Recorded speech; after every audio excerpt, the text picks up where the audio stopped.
Welcome back, ladies and gentlemen, to the number one gambling podcast you will find anywhere on the internet. Whether you have dial-up or Wi-Fi, you are the best out there. We are betting the diagonal. I am Morgan. I am here with Billy. I am here with Greggy, making his long-awaited return to the podcast. Welcome back, Greg. We missed you, buddy. Thank you for the warm welcome, boys. Happy to be back. I don't know how it was lukewarm. It was lukewarm. At best. Yeah. We missed you, buddy, though. It's not the same to make fun of you without you there. Right? Yeah, sure. I agree. I feel the same way whenever I'm making fun of Billy behind his back. I wish he was right here. I wish I was right there, too. I really do. It's been a blast. Boys, how are we? How are we doing tonight? I know I got some long faces out there. We're not bad. I'm not bad. I'm really not. I'm just mad I lost that bet right there, but we're all right. Austin P lost by 1. I'll let Greg talk about something, and then I want to talk about San Diego State. So, Greg, how you doing tonight? Let's talk it out, Greg. I want you to sit on my psychiatrist couch real quick. Let's talk it out. I'm filled with sorrow right now for the fact that I just lost my late night. Probably shouldn't hit parlay. Best name, whatever. Love it. Thank you. By a half point with the Blazers because of a Robert Covington backcourt violation. Why are you giving the ball to Robert Covington in that situation? I mean, you have Gary Trent Jr. and Damian Lillard on the floor, and you can't find them. I don't even remember who was inbounding the ball, but it was probably Melo because he fucks everything up. And I am beyond words pissed off right now. Not to rub salt in the wound, but it sounds like a bad beat. And you're not the only guy who's had bad beats this week. My bad beat was on bad beats. It was the bad beat. The bad beat of the year. We'll get to that in a moment, but we'll get to that in just a second, real quick. Aside from that heartbreaker, Greg, how's the rest of the bets been going? How we reading the card lately? It was a tough day today. I don't even honestly recall how poorly I did today. I think it wound up being 1-5. I think if you search your name on the page, you'll be able to find your picks. Yeah, definitely not. You got to look at Jay Philly. 1-3, 1-4, 1-5, 1-6. 1-6. So. What did I push? One of them pushed. I forgot which one. Hit me with the push. Take the push, Greggy. I don't recall pushing nothing. Let me pull it up. Oh, we just gained a follower. Shout out to whoever just followed us. Appreciate it. Didn't OK State push? It was they won. OK State lost by 11. I lost by 11. I must have done math wrong. I'm almost positive there was a push in there. No, I guess not. Sorry, Greg. I thought it was 12. I really did. That's a tough card. It's a tough one. It's we always say, right? It's only money. We bounce back tomorrow. We come back fresh. We bring a new card out there. We bring a new can't lose midnight special action parlay, and we pray to the gambling gods that it just hits right. Yeah. Billy, let's talk about that bad beat that you had for a minute. Let me ask you a question. I got an answer. You guys watch Scott Van Pelt at midnight? Mm-hmm. I do. You guys watch Stanford Steve at midnight? You guys ever see the Bad Beat episode? My face should have been there. Me and Morgan enjoyed a nice round of PGA 2K21 last night. Having a great time, half drinking some brews, and then, shoot the shit. Yeah, we're just talking gambling, talking a little golf. I'm trying to learn a little bit more about golf while I'm whooping his ass in a video game. No big deal. That's neither here nor there. That's not where this story is going, Morgan. Don't worry. Don't gotta defend yourself. Where this story is going. I'm the Greg of 2K21 NBA when it comes to PGA, apparently. Definitely fair. So, The game is 15-point game, 13-point game. By the way, I'm talking about San Diego State, UNLV. I bet that bet in at 4:45 the day before. Lock it in. That was my bet of the day. After a nice 4-0 day in college basketball, a nice 2-0 day in NBA, I just keep adding to it and adding to it and adding to it, thinking everything's be okay. My favorite bet. Put it in the day before, no worries, no research. I know that's a winner. Guaranteed. Give it to me. That was a great guarantee. Couldn't be more happy about that 9.5. Really couldn't. My line was a 15. I would have put that line at 15 where it was with 3 minutes left. What normally happens and what happened? State, what happened in the last 3 minutes? Listen, I've watched San Diego State for 5 years now. They're the best team in that conference for many years. What happens is it's a very senior-heavy team every year.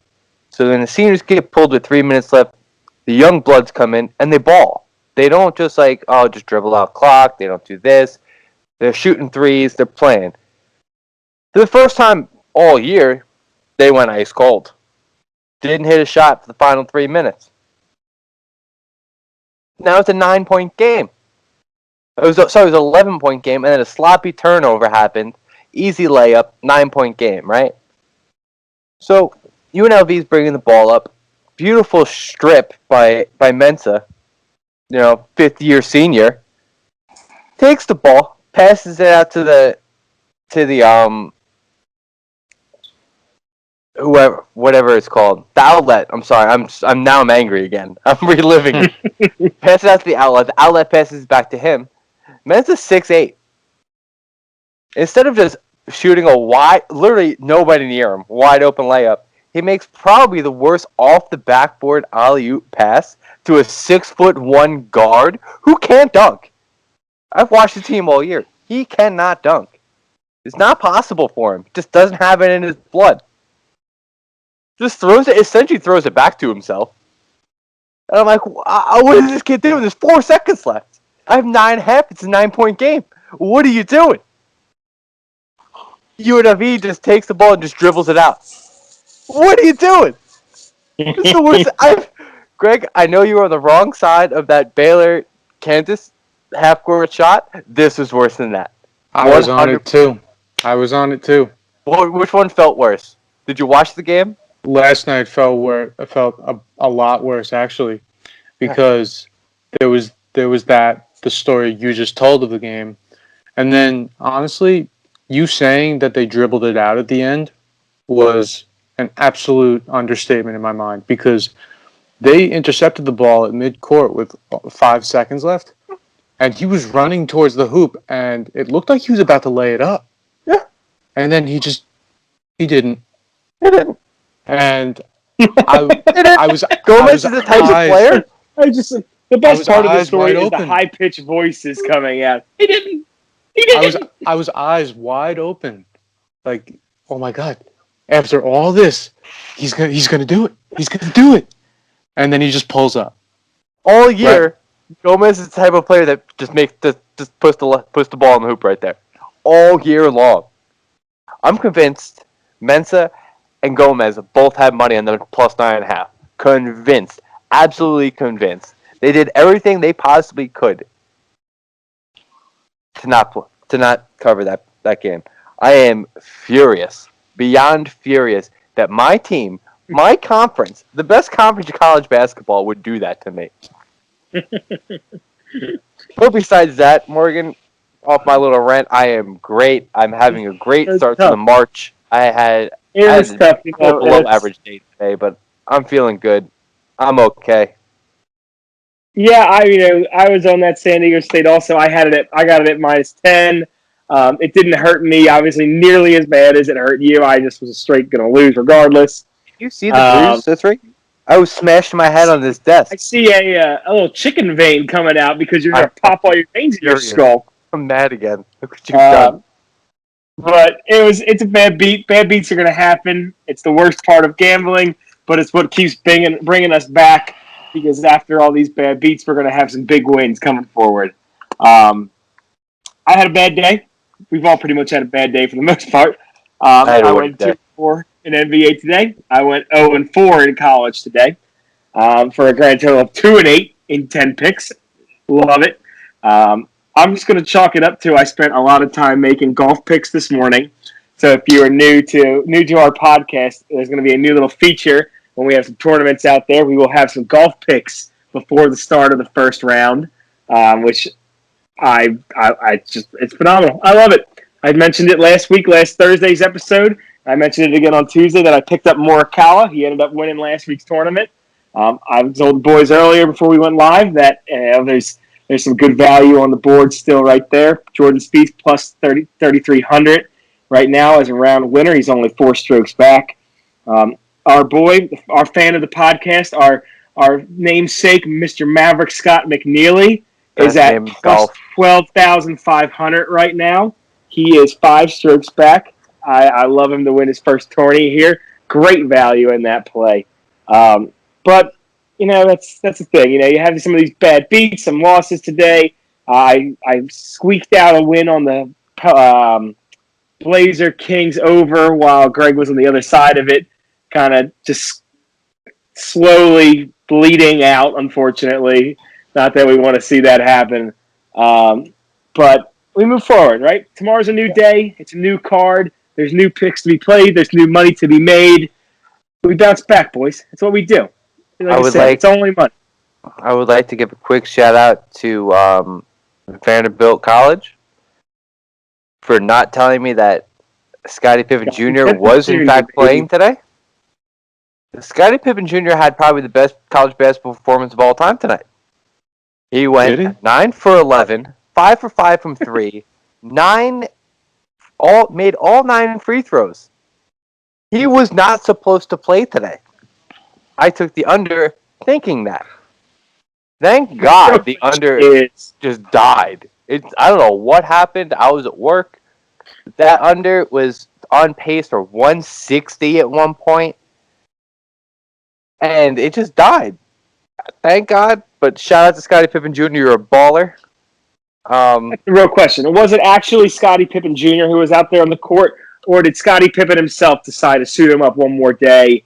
Maybe he had one more year of eligibility left in college. He wanted to get out there for one game. Maybe his son wasn't feeling that great. Well, he definitely doesn't have a year of eligibility. He's a 4-year guy, Scottie Pippen. Yeah, he's a grad student. Maybe they decided to grant him an extra one. Who knows? COVID. COVID got an extra year. Maybe he's still in that ballpark. Who knows? Boys, let's move forward, right? Like I said, we move forward, upward and onward. Let's talk Friday. I was going to talk about tournament. It's almost tournament time. Let's save tournament for last, though. Let's get tournament last, all right? Because it's what we're here for. I mean, everyone, we already had it on Tuesday, but peep the background. This is March, baby. This is March Madness season, baby. This is madness. This is March Madness. But we're going to get into that in a second. Billy and I were discussing a little bit ago. We got NIT basketball also this year. Can't wait for that. That's where the best games are actually going to be played at. Let's save that for the end of the show, though. Let's talk Friday. Let's talk. What do we want to? Let's talk. We don't have any NBA action for the next few days. We're on All-Star break. So let's kick it over to college basketball. Let's start with the college hardwood, and then we're going to head over into Greggy's UFC corner and see what he's got for us this week. Ooh, interesting. I'll kick it off, I guess. We all kind of have. There's a lot of games that just we have the same cards. We pretty much all have the same card, just because there's so many back-to-backs, and it's still.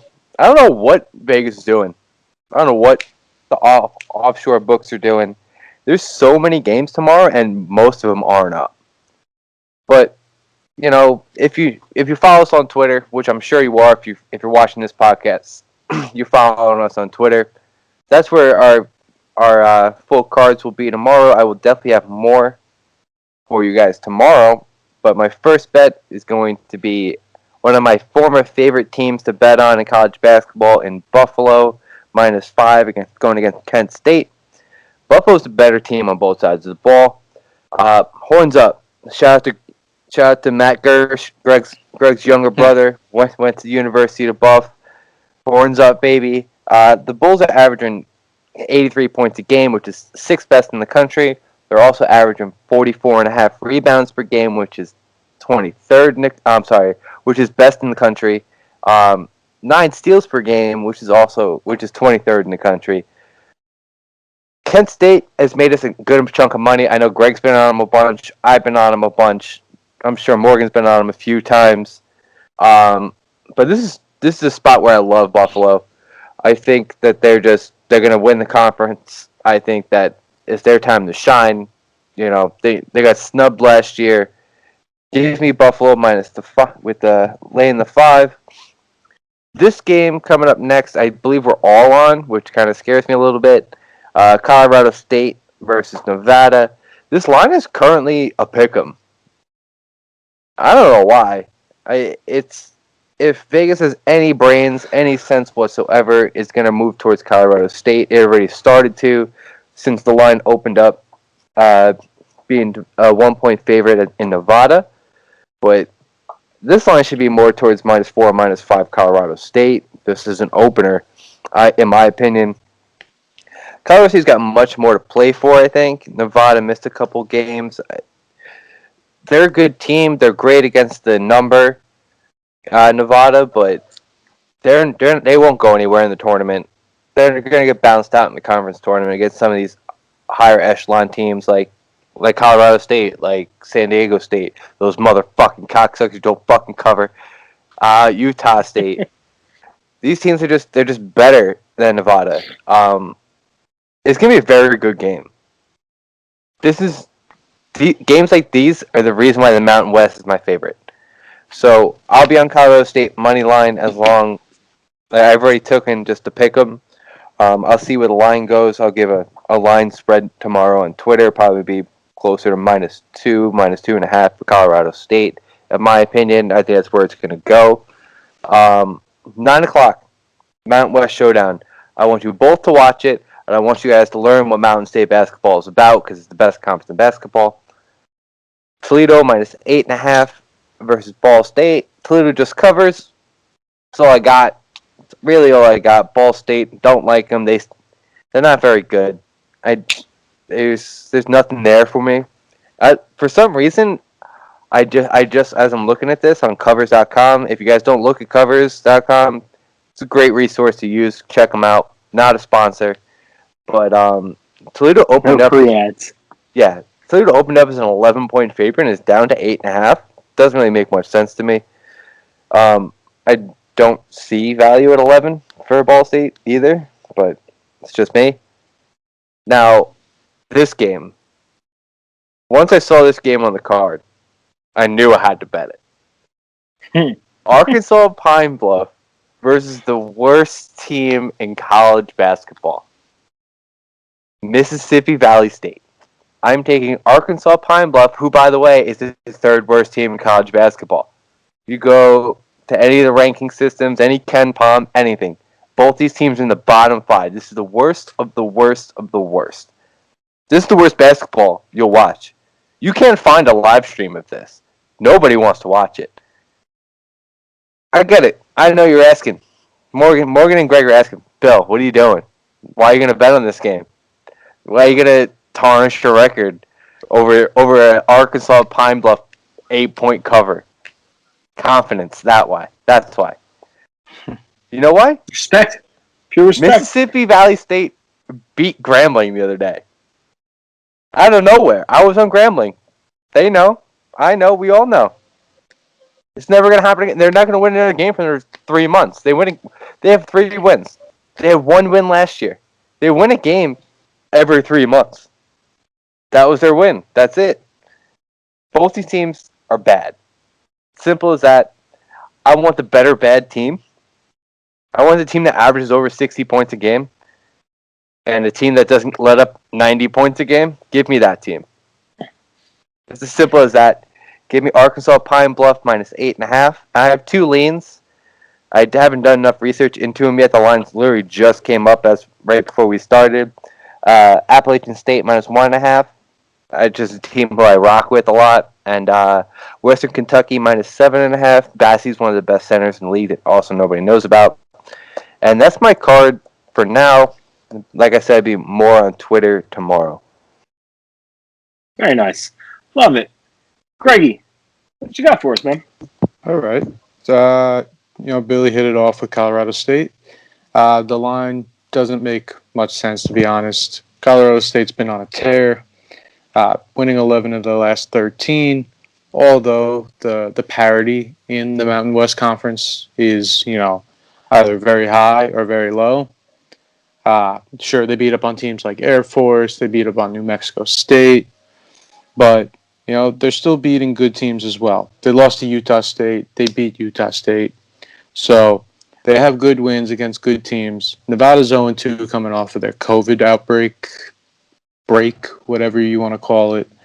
And if I'm getting them at a pick 'em, you're basically they're going to win the game straight up. In my opinion, that's just how it's going to go. It doesn't really matter. I think so too. It doesn't matter to me that they're on the road. That really doesn't mean much to me. They've won a bunch of games on the road, although against worse competition. It's just an easy game in my opinion. Next, I'm going to move towards Indiana State -4.5 against Evansville. No real insight, like statistically wise, on this game. Just Indiana State is the better of the two teams. And I believe it's a neutral site because it's a conference tournament game. So, you're giving me the better team that's been a cash cow all season long. That's, on a tear as well. So give me the 4.5.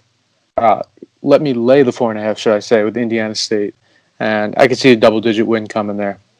I'm sorry, I don't want to cut you off, but I don't think that is a neutral floor. No, it's not. Most of these tournaments are going home and away. Really? Yeah. Because I know the A10 is being played on VCU's floor. I don't have it in front of me. I'm trying to find the game. Either way, I still like. I still think Indiana State. Yeah. Regardless, for me, I'm taking the 4.5, and I think they're going to win the game by double digits. Last game I have for tomorrow is Marshall -13 against Charlotte. Charlotte's just been getting blown out over the past couple weeks. They lost their last 4 games by 13 or more, and Marshall can just shoot the lights out of the building. They had a couple tough matchups against North Texas last time out. I believe they split the series. So, and that's the best defensive team in the conference. So, they're still putting up 70, 80 points on teams like that. They should blow the doors off of Charlotte. I did find it. It is neutral floor. I do stand corrected. I'm sorry. Okay, no worries. I wasn't even 100% sure. That was kind of just a shot in the dark because I feel like it usually is on a neutral floor. I just know a couple of these small conferences aren't playing neutral floor. Right. But yeah, that's what my college card looks like. Morgan, what do you got? Very nice. I like it. I love how we're all on the exact same place, pretty much. I hate it. Obviously, absolutely hate it. Matt, there are a massive amount of games tomorrow, so I'm sure, as Billy already said, and Greggy, we'll see. All of our cards that we post tomorrow, I'm sure have much more than what we are talking about, so be on the lookout for those. Just a real quick update / plug. We recorded our new episode of Birth of a Degenerate this evening. Actually, Billy, I have our little buddy is texting me this evening because he had a little bit of homework for the past 2 weeks that he didn't do, which was to watch the #1 gambling movie out there, Uncut Gems. And I received a text from him a few moments ago. It said, "God, I'm feeling fucking dangerous watching this movie." I knew he'd love it. My reply was, "Pure Degenerate. It's a beautiful sight." And then he came back with 3 straight texts. "God, what a fucking experience. I want to fucking live." Being a degenerate is worth it, ladies and gentlemen. It has its perks. Yes, you could be homeless at the end of the day, living on the side of the sidewalk, selling a kidney so you can make your next bet. It could happen. You might take the route of Howard Ratner and take a bullet to the skull. It could happen. But you could also win big money. You could also become the greatest gambler alive. And that's what the ride is all for. So take a look at Birth of the Degenerate. We had a great episode this evening. Tonight was the test episode for our buddy Jared. No spoilers on how he did, but it was interesting to say the least. But getting back to it, like I said, we're on a lot of the same college plays for sure. I will be on Toledo, laying 9 points. Toledo is 19-7 against the spread this season, whereas Ball State is 8-13. Toledo's just a better team. I'm very intrigued as why this number does keep coming down. Like Billy said earlier, it should be higher up. Keep getting lower. If it gets lower, I'll take it lower. I don't care. Give me a better number. Akron, I'm going to be on Akron laying 6 to Miami of Ohio. Akron is 12-7 against the spread this year. We got a lot of Maction play. Like Billy is a big Mountain West guy. I am a big Maction guy. I love some Maction. I had another play, Bowling Green, however, just within the past 20-some minutes, Bowling Green, Ohio was canceled for tomorrow. So that game will be off the board. I love the Buffalo play. I'm going to add that into mine. Boys talked me into that one pretty good. I love the Marshall play as well, Greg. So I'm more interested in that right now. I will definitely be leaning Drake once I see the number come out. How can you bet against Drake? Like we've been over it 1,000 times. Drake is one of the best teams in the entire league against the spread. Their updated number is 20-5 on the season, so they cooled down a little bit after their 17-0 start, but 20-5 is still a pretty darn good number last time I checked. I'll shoot 80% all day long. So I will definitely look at Drake, whatever their number comes out to. I'm sure it's going to be a double-digit number again, but it is what it is. I'm interested to see the VCU. Just a couple of lines. I just want to throw out some lines that aren't up yet that I think that I'd like. Would be Dayton VCU under. If it hits like 135 to 140, I'd lean the under. St. Bonnie's, I think that line's to be a little bit too big for me. If UMass winds up a dog, which I wish they probably will be against St. Louis, I might. It won't be on Twitter. It won't. This is for the listeners only. I'm gonna ride UMass straight to the championship. They're hot. It was a team I bet on a lot in the early part of the year, and they got destroyed with COVID. And then every team that they were trying to play against got COVID in conference. So they've only played 14 games this year. But it's a good team. It's a team who I like to bet on. They score at will. As Greg would let you know, they beat his favorite to win the A10 tournament by 34 tonight. This afternoon at 1 o'clock. Tough play. You know, and then St. Joe's isn't a bad team. They're not a good team, but for like a lower major, I wouldn't even call that conference a mid major. It's really not. It's really not. But they're a decent team. They have history. They have a good coach. They just blew the doors off of them tonight. They scored 100 points on them today. So they're on a roll. I'll take the points for sure with them. I'm gonna lay the money line for a little sprinkle. I think that's all I've got, man. Until I can actually dive into some lines. Yeah, there's like you said, we've gone over 100 times now. A lot of lines aren't out yet. I'll definitely be interested to see what the Loyola Chicago line against Southern Illinois is. Loyola Chicago, I have a futures play on as a title champ. I love Loyola Chicago, one of the least talked about teams. It doesn't get enough respect. They did have a bad loss last week for me that hurt me and really shattered my soul a little bit. But you know what? I ride with them. I believe in them. They're a fun team to watch. Boys, I know I have a few of these, but we got any puck action? I mean, I could whip some together. It's still a little early for me. I told you right before we started recording.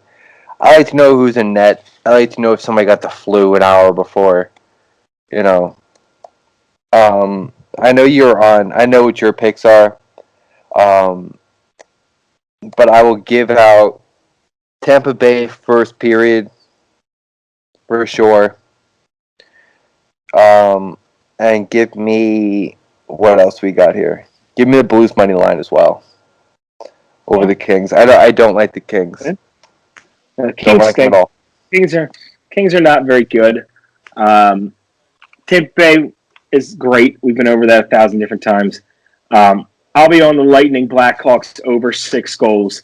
The Lightning can pretty much oftentimes just score at will. They have every guy in that lineup, all 12 forwards, all 6 defensemen. They all can score. It's ridiculous. You might even get an Andre Vasilevsky goal tomorrow because everybody on that roster can score. So I love the over 6 in that game. So that was good. The Blackhawks are surprisingly good. We shit on the Blackhawks a lot at the beginning of the season. And we will own up. We were wrong. They're not a great team by any stretch of the imagination, but they're a competitive team. Patrick Kane is still fun as hell to watch. He actually is leading the league in points per game right now at 1.57 points per game. He had a filthy spinorama goal the other night. The guy, one of the greatest American hockey players of all time. It's a real shame that, the NHL rigged the lottery back in 2005, and we got the second pick for the Flyers instead of the first pick. It kind of stole Patrick Kane from us. He would have looked much better in a Flyer uniform than a Blackhawks sweater, but no shot. Those Blackhawks sweaters are nice, dude. Get out of here with that. They are sitting bright orange, man. Let's be real. I mean, I love the Flyers orange and black. It's a great color, but those Blackhawks sweaters are pretty sick. Like Billy said, on the Blues, I have the Blues Kings over 5.5 goals as well. I do think we're going to see a few goals in this game. I think it's going to be like a 4-2 game, leaning in the Blues direction. And I'm going to take the Golden Knights minus 1.5. I had written down who they played, and then all of a sudden I lost it. Bear with me one moment as I talk through it. I like that. But the Golden Knights are very right now. Say that one more time. I just said I like the Blues over 5.5. It's even money right now. I think it's a great value in that number right there. I love that. Vegas is playing San Jose. San Jose is not very good, whereas Vegas has a ton of talent and it's been starting to round into form a little bit of late. As we're moving a little bit closer, we're now about 19 to 20, give or take 19 to 25 games into the season for every team out there, barring any COVID stuff. I know the Flyers have only played 19 games because of COVID. So teams are starting to get their identity and figure out who they are. And the cream always rises to the top. Golden Knights are one of those elite teams. I think they're going to start beating up on the little guys for sure. So there might be some more in there. This is my return to the ice after a little bit of a break away from it. But yeah, love it. Boys. Yeah, I love hockey, but once this late February, March happens, it goes to the back burner. It really does. It does for me every year. I mean, a lot of it has to do with me being an Islander fan, and for so many years, we just weren't relevant at this point. So, it was, why am I going to watch my team lose when I could be watching my favorite sport in college basketball? But, we're good now, but, this is still the early part of the season, so, I don't feel as bad this year. Going, ignoring my Islanders a little bit and watching some Mountain West or watching some Big Ten. But I still love hockey. Once the tournament's over, I have plenty of hockey picks for you guys. I just want to let you know I just haven't had a chance to dive too crazy deep into it because I do love college basketball. It's my one true love. I'd rather not work a day in my life and just watch college basketball all day, and I'm 100% serious. I was telling Morgan before the podcast, I was late for work today, and while waiting for the bathroom, I decided, hey, I'm just going to place my bets now instead of making sure I get to work on time, because college basketball is more important to me than my job. Because I can always find another job. I can't find another college basketball. Very true statement. That is the truest of statements right there. Boss, if you're listening, I'm sorry, but it's the truth, and you know it. No, that is absolutely great. I love that. We'll shift gears a little bit right now. Like I said, we will bring much more hockey stuff coming into play. But we already said at the beginning of the show, March Madness season, baby. We got 2 big tournaments. We didn't get these tournaments last year. There's going to be a lot of great stuff coming from Betting the Diagonal for March Madness and NIT time, baby. We got brackets coming out. We're going to have. I can speak for myself at least. I will most assuredly be playing pretty much every single game in some fashion. So I will it's say, a great time of year. Greg, can we talk about the wager? Me and Greg have a wager. Yeah. Greg felt a little froggy the other day. A little froggy towards me because we were giving a little bit of nonsense, for not putting a card up, this and that. We're bickering back and forth, and I said, "Hey, man, Which day was this during the week? oh, There was I like don't 4 know, or 5 probably days where every there was other no day." card. Mm-hmm. It's not Greg going shit on Greg time. We've had enough of that. If you listen this far in the podcast on Tuesday, you got a lot of that because that's when we knew Greg would definitely stop listening. Anyway,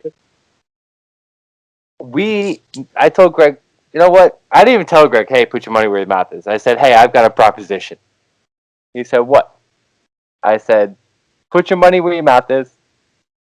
I think I'm better handicapper than you in college basketball. Simple as that. We agreed upon a disclosed amount of money for the tournament.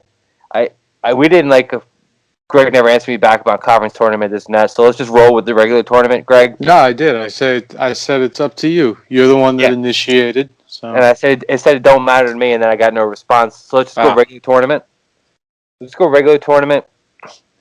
Whoever has the highest the win margin, whoever wins the most games compared to the losses, whether you want to play every game or fucking one game, whatever, it doesn't matter. I'll be playing most games. You've been to AC with me in during March Madness. I bet on a lot of games. Mm-hmm. I already have. Every time the brackets get updated, I'm setting lines for it. But a little competition, I love it. Brings out the best in me. It's damn unfortunate that I'm starting a heater and you're getting ice cold. But that's neither here nor there. I'm sorry, man. But that's all it takes is one day to turn it around. Yeah, for sure. But I'm excited. I can't wait. This is stripped of me. Greg knows. Greg was in charge of making the trip to AC last year. He was gonna book the rooms the day before we were supposed to go. He says we're backing out. We're not going. I called him, fucking yelling at him, this and that. I was furious, but I'm just happy the tournament's back, man. I can't be more happy. I'm elated. I don't know how you guys feel. I feel amazing about it. I can't wait. I've been waiting for this moment for 2 years now. Last year broke my heart. I lost so much last year. I couldn't go to baseball games. I lost baseball until the summer. I lost my tournaments. I lost the NFL draft to a stupid virtual NFL draft. Everything was taken away from me. It's coming back slowly but surely. I actually plan on going to a Sixers game as soon as the All-Star break is over, which I cannot wait. As my favorite movie of all time is Jurassic Park, John Hammond said, spare no expense, and I will spare no expense to get as close to courtside as I possibly can get, and I cannot wait. Yeah, I looked up Islander tickets and they're sold out everywhere already. It's damn near impossible. Third party's going to suck. It's going to absolutely suck. But you know what? I need my fix. I haven't been to a game in over a year and a half, and it's brutal. It is absolutely killing me. I almost had to leave the country at one point to go to China to watch some Sichuan blue whales. Fuck the blue whales, man. We're not talking about the blue whales tonight. Somehow. We're not talking about a bad beat tonight. We're not talking about that. But it's a great time of year. It's exciting. Let's kick it over to the mats. Greggy, give me some UFC. Oh boy! All right. So we got UFC 259 this Saturday. The card that I've been waiting for since I saw this. It's been months in the waiting, and it's finally upon us. This Saturday night we have 3 title fights. I believe there's 15 fights on the card, and every single one of them, it's a great fight. We have. Hold on, I want to look just to make sure, but you guys may not know the name Kai Kara France. I believe I'm he not good is with UFC names. We've proven. right. Yeah, How'd you that say is his name? true. Oh, Nurmagomedov. yeah. All Never right. gets Well, old. all right. It's not the same order anymore. But I mean, from match 15 to the main event, there's stars up and down, and it's going to be so much fun to sit down and watch. But I do have a few leans here that I am looking forward to. We'll start off with the main event: Israel Adesanya versus Jan Blachowicz. I'm going to go Israel Adesanya here at a minus 240. He's going up a weight class from middleweight up to light heavyweight, trying to be a double champ. You know, I I think that Israel does it here. You know, Jan has not seen the likes of a fighter like Adesanya in his career. Yeah, Adesanya has a skill set that no light heavyweight has outside of John Jones, and I'm not familiar if him and Jan met in the ring, in the octagon, should I say? But I just see Israel stepping up to the plate, making this real fun, and taking home the light heavyweight belt, and we'll see where it goes from there. He has too crazy of a skill set for a guy that's just a pure striker.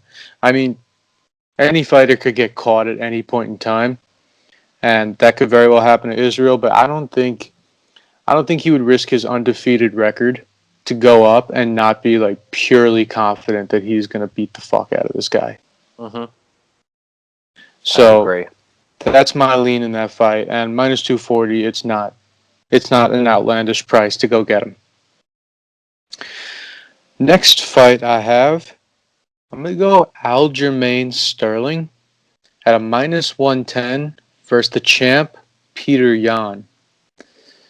They're going for the bantamweight title here, and this has been a fight in the making for a long time now. Aljamain Sterling, he's been the number one contender for the title for almost a year now, and last time the title was up for grabs, he got they didn't give him the opportunity. They gave it to Jose Aldo, the number 6 fighter, instead, who proceeded to get knocked out by Peter Yan. I don't see that being the case here. Aljamain Sterling, just like Adesanya in the previous fight I spoke about, he has a skill set that Jan is not used to seeing. Sure, in the lighter weight classes at bantamweight, you have guys that can do a wide variety of things. But Aljamain Sterling, he can strike, and he's a submission artist too. Where Peter Yan is just straight up stand up boxer, and I feel if Aljamain is able to complete his shots and take Yan down to the ground, then he's going to be in a world of trouble, especially in a 5-round fight where he's going to be on the ground the majority of the time under Sterling's control. I just think it adds up to trouble for the champ. I may be a little bit of a biased man here for the fact that Aljamain Sterling is a local boy. He's from Uniondale, New York. Yes, I could sir. throw, I could throw a rock and hit somewhere in Uniondale. So outside of that, I do think that he will win the fight just on the prowess of his skill set. Last fight I have here, we're going to go Casey Kenny at a minus 135 versus Dominic Cruz. Cruz has fought one time in the last 5 years, and this was after a 3-year layoff. He came back in a spot title match against Henry Cejudo and proceeded to get knocked out cold. This is just a bad spot for Dominic Cruz. I don't. If he was coming back, I would think he would want to come into more of a prized fight like he did last time. But fact is, he's getting himself into a whole bunch of trouble coming into the match with Kenny. Kenny, he's he's a beast.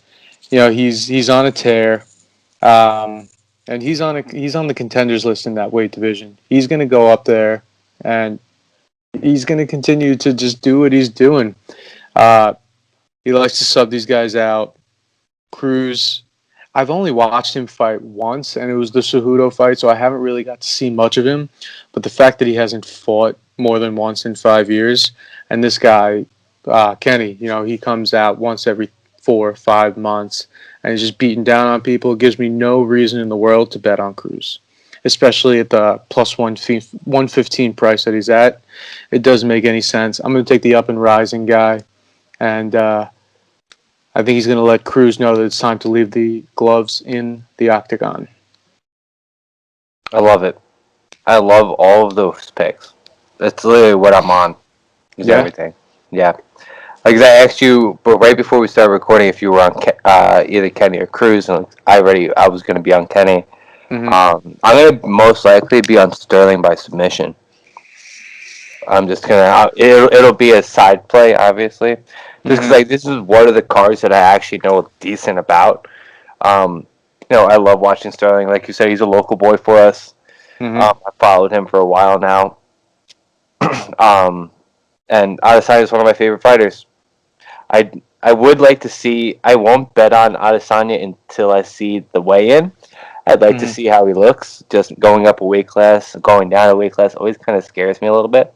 No matter what sport you're in, because he could come out looking bloated, could look a little fat. Not gonna like it. But he did say that he wasn't going to bulk so you can have fighters when they cut weight, this or that, trying to get up to weight either way. Like when you're bulking, you're still gonna try to cut down, make sure you're underweight. He's not gonna overeat or overhype after he said. He said he's just gonna do his thing regularly. So I do like that, but makes me seem he might be a little overconfident. But I do want to see what it's like. Yeah, I mean that's just his persona. Light heavyweight. It's 205. Yeah. Like, Adesanya's he's going to come into that fight at like 193, 195. Blachowicz is going to come into the fight at like 220. Yeah. I mean, there's power behind the 220, but there's no speed behind it, which I do like. Exactly. He's got Polish power, but when it comes to... he's also got Polish brains. No offense to those people out there, but if you're Polish, you know what I'm talking about. Yeah, we're not going to use that sensitive term, but we all know what we're talking about there. Yeah. I'm also going to... I have a parlay. It's going to be... Obviously, I don't know as much about UFC as you do. It's going to be Sterling, Adesanya, Islam... I don't know how to say his last name. Makhachev, yeah. Makhachev. Sorry, there's a lot of C's and H's, all right? And Kenny is going to pay... It would be paying out $498, which is essentially $500. What does Jared's card look like? He has Silva, which I don't hate. I know you said you don't like it. But his card was Adesanya, I'm not Silva, I'm sorry, Santos and Nunez. I will be fading Nunez just because of the price on Anderson. He can't put Nunez on the card. He can't just put money line. It's in a parlay. No, I gave him a parlay and he's going to take Santos by itself. Oh, okay. I'll give him Adesanya as well if you want. But. All right. It seems like you're kind of feeling the pressure a little bit there. Hey, it's a little wild. I didn't think you had. I mean, I anyone in their right mind. Once I hear you can't take Nunez just outright. You can't just take him. She's a minus 1,200 favorite. I know she's been knocked down to minus 1,000. Don't disagree in the slightest bit, but I don't know, Greg. I felt like I heard a little nervousness there that Mr. Jared himself, the little baby degenerate, is trying to come for that mantle. Yeah, similar. We have the same picks. Yeah. Oh, you said you don't like Santos. It's not that I don't like him. I just think he's going to get fucked up. So therefore, you don't like him because that's. I like this whole thing. I like him as a fighter. I think Rakic is going to beat him up. Well, so then you don't like him. Is what we're I don't like him. I don't like him. So then you don't like Jared's picks. You're right. I'm taking Anderson just based on the value, kind of like how I did Poirier. But like, it's not. It won't be on the card for sure on Twitter. For sure, it won't be on the card. unless I'm on a hot streak, and then you'll see it on the card. Okay. More. We talking some quick futures for college? We can talk some quick futures for college. I don't think Greg got anything else. Let's save some conference tourney stuff. We'll save that for Tuesday's episode. I just want to get one out, and it's UConn plus 300. Go for it. UConn yeah, plus you sent me that 300. one earlier today. I sent it to you guys before I tweeted it out. I wanted to make sure you guys get better value when I just put my entire account on it. With Gillespie tearing his MCL for Villanova, sorry, Morgan, I know that's your team. They went from over a year. It was supposed to be a Nova year. Not only are they going to be out of the Final Four, I don't see them getting into the Elite Eight. You know, depending round of 32 bounce. Round of 32 bounce. Going to call it right now. Yeah, it depends who they get matched up with in the second round. But Nova has no reason. They're a top 25 team. They're going to get an auto bid in. They don't need it. But with Book Night, UConn's one of the best, probably the second best team in the conference. So their odds went from plus 650 to plus 300 immediately. Take it now while you can before they start beating teams, and then you're getting minus money. That's all. Like, that's what I have for. I love that. You sent that earlier today, and I was tracking Gillespie injury and everything. And as soon as I saw that, and you came right away, I was like, I love that pick. That is a phenomenal grab. It's UConn's a great value right there. It's going to move a ton. UConn's heating up at the right time and everything. I love it even more because now that the news that McDermott from Creighton has officially stepped away for a little while. Did he? I don't believe. I didn't see that. He did not resign, but he stepped away for a little bit. He's resigning. Unfortunately, he's a great coach. That stinks. He's a really good coach. That's going to change things for Creighton too, which I would have said Creighton was the second best team in that conference, but that'll change a ton of things going forward for that program. They don't hit their free throws down the stretch, and that's why I don't like them. Oh, don't I know it? Couldn't cover yesterday for me against Nova, so I know it. I probably took that one. That was the first time since December I've taken Creighton. And of course, they don't hit their free throws. The reason why I don't bet on them, of course, they don't go back and hit their free throws. Unbelievable. Absolutely unbelievable. I hate them. I hate them with all my guts, and I love watching them. But I fucking hate them. I can't stand them. I hate the Big East. It's the worst conference ever. Agreed. Yeah, we need more action. What are you guys feeling about the tournament itself? Besides the fact that off the dome, no odds needed. Who do you guys think the Final Four is going to be? I think Baylor's going out the Elite Eight. That wouldn't shock me. I don't think Baylor's making without knowing regions. Wait, you don't know the regions for the number one seeds? That's up. Yeah. That's done. Those are locked in, basically. Unless some wild shit happens. Right, but for every other team, I mean, we don't expect all four number ones to make it to the Final Four. Oh, ideally, just off the top of the head. Ideally, because it doesn't if you think they're going to make the Final Four, it doesn't matter really who they're playing. Well, I mean, if they're in the same bracket, then that kind of screws things up.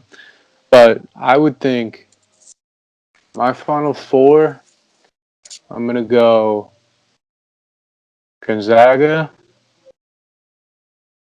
Michigan. This is where it starts to get tough because there's definitely a couple teams that I feel can make a run. I feel like Kansas is one of these early round knockouts for sure. They look real bad today.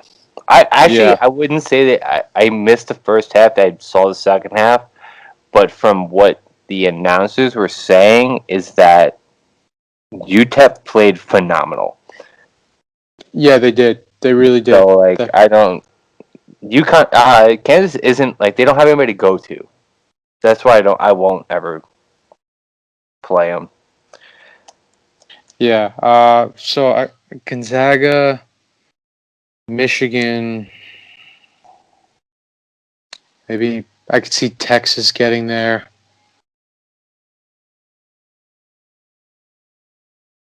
Maybe Arkansas if their offense keeps up.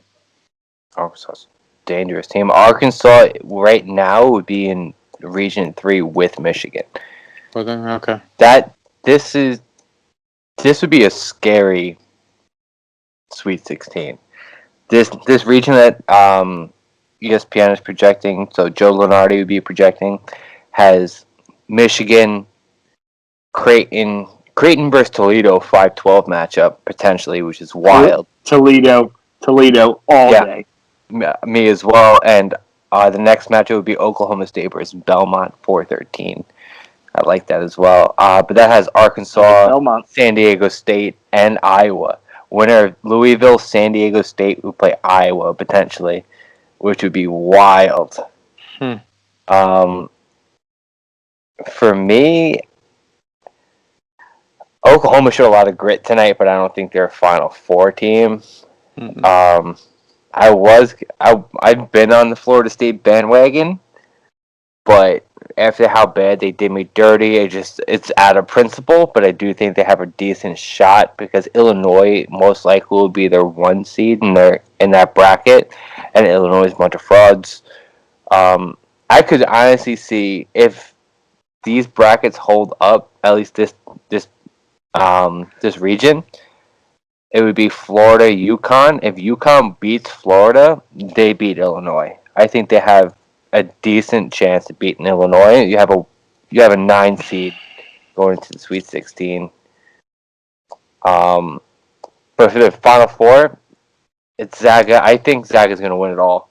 I don't think that they've been tested at all, and I think when they do get tested, you'll finally see Jalen Suggs play 35 minutes and show why he should be the number 1 pick over Cunningham.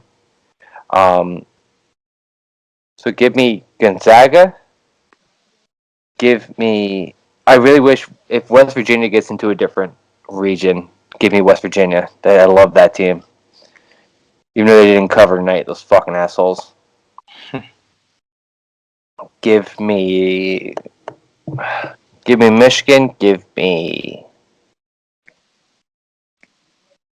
Florida State.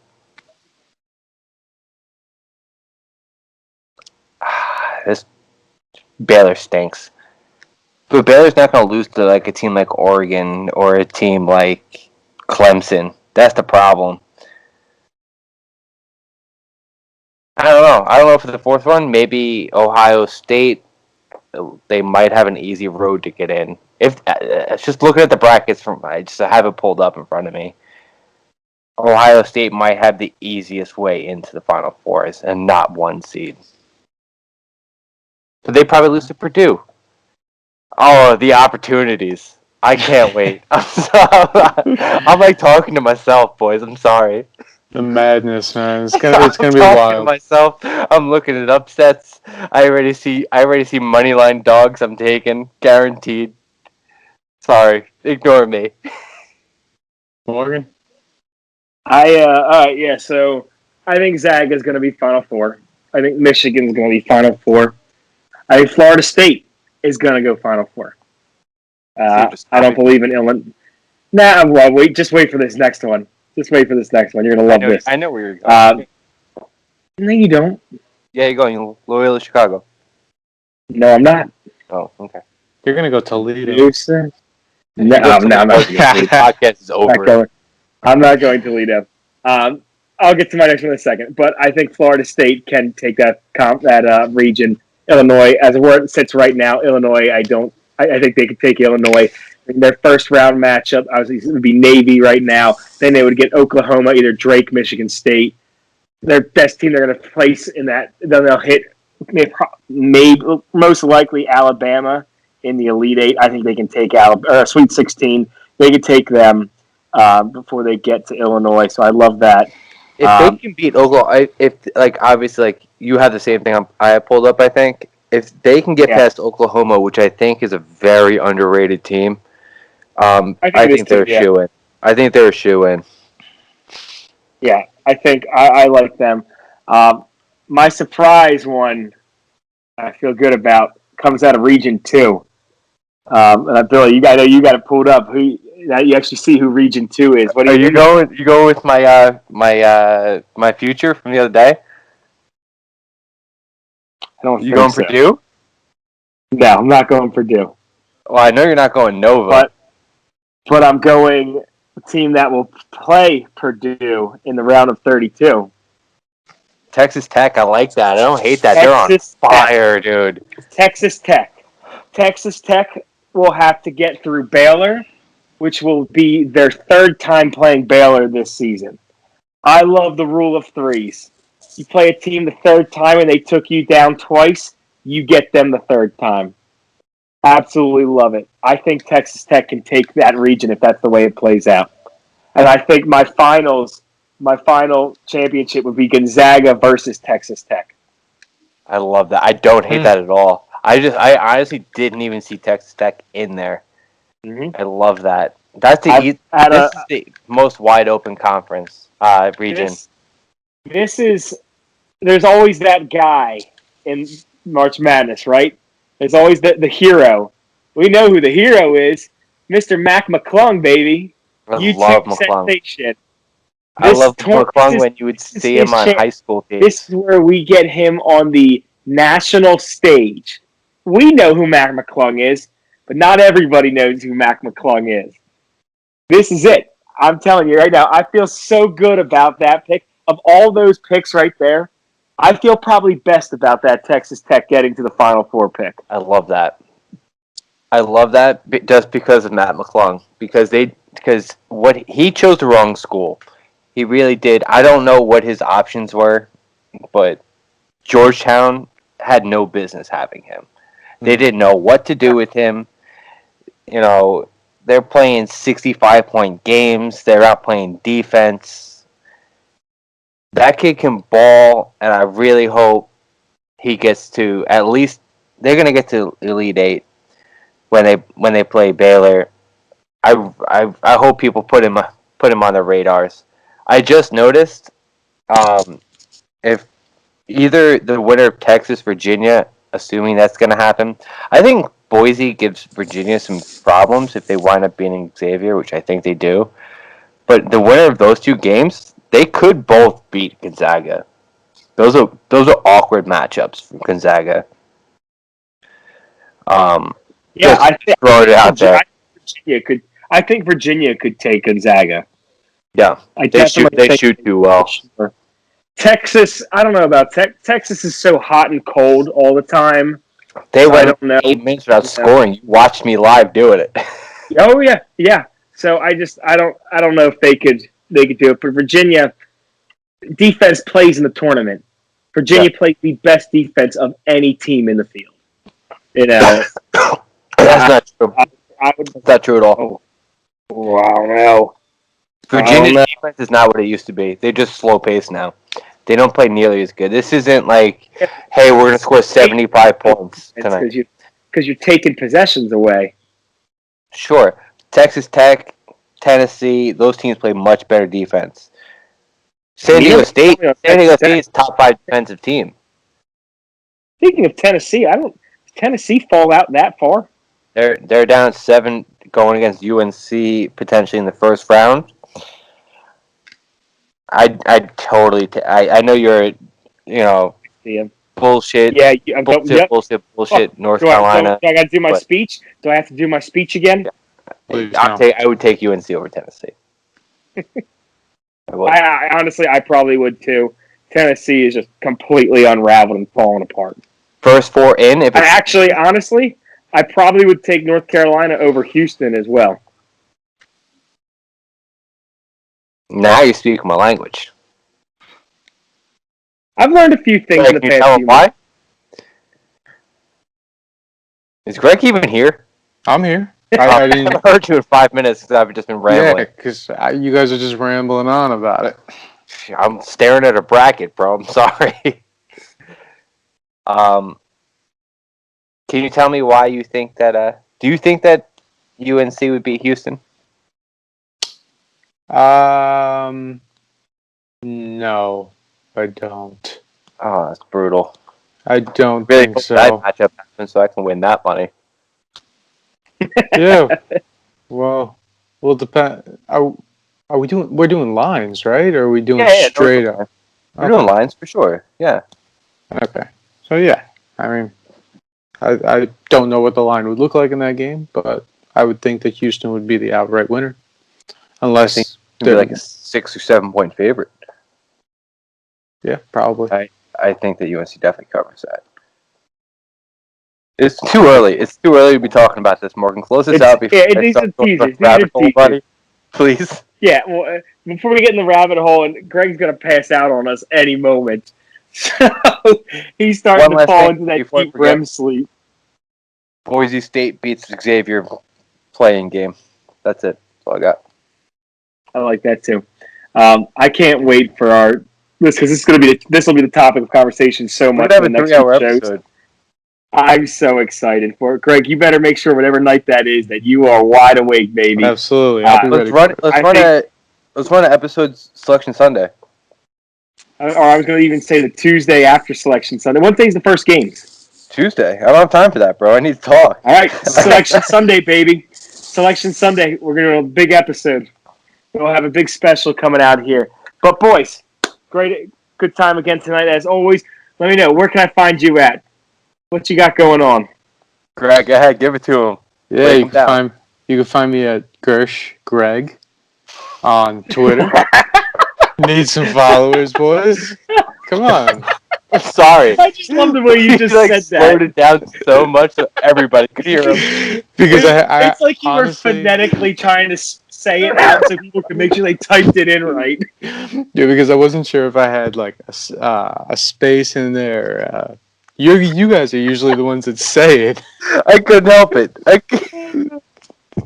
You gotta keep you on your toes, man. Oh man, you threw me through a loop there. Yeah, for real. You can find Greg at Gersh Greg. He would put his name under his picks. You would probably find him, but he doesn't do that, so we got a fake tag. Tomorrow, Greg, I'll retweet it, tell him how bad you were today, but I'm sure. I'm sorry. Follow me at Billy FFD. By the way, before Morgan cuts me off, I just made the brackets for the podcast. I'll be sending them out on Twitter tomorrow, sometime around lunchtime. Be a $5 entry, single entry. The more people we have, the more money you make. If we haven't, I'm thinking, we get at least 15 people who do top 3 win money. If not, top 2 people win money. Join up. Send your friends. If you're not into college basketball, you're here for the NBA. You know somebody's into college basketball, send it to them. It's only $5. You're buying 2 coffees a week at least because you're a gambling degenerate. You got to stay up for the late lines. Sign up. Follow me at BillyFFD, by the way, on Twitter. That's it. Beautiful. You can find me at MoWatts26. You can find all of us at Betting the Diagonal. You'll find Billy and I there every single day. You might get Greg one day. You might not get Greg for a week and a half. It just depends. Greg has little caves that he likes to go hide in where we can't even find him. But when we get him here, he puts his plays out. He's got great content for everybody. Please follow him. I think we're still at 8 followers. Greg, I won't have you take a look because it gets upsetting every single time. So we'll leave it at that. For all those degenerates out there, thank you. Take a look at us. Find us on Spotify, YouTube, Google Play, whatever other stuff I'm missing. There's a billion different things. But we will see you guys all next week on Tuesday. Have a good one, degenerates.